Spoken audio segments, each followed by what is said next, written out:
Ya, Encik, ada apa-apa yang boleh saya bantu?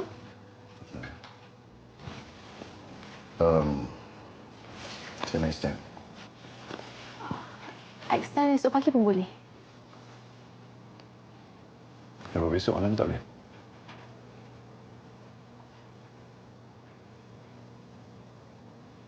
Tak, kenapa ni? Macam gugup takut dengan saya. Takkan dengan saya buat takut.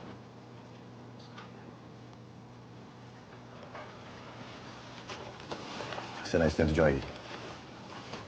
Okey, boleh. Tapi boleh tak kita tunggu staff saya sampai sekejap je ke?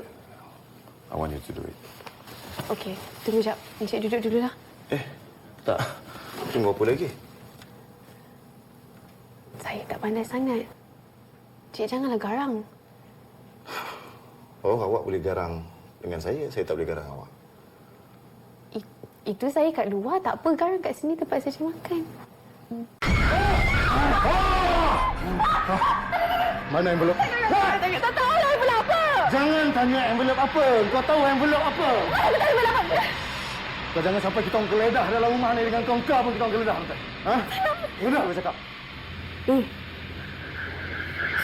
Suara awak... Awak Encik Iqbal, right kan?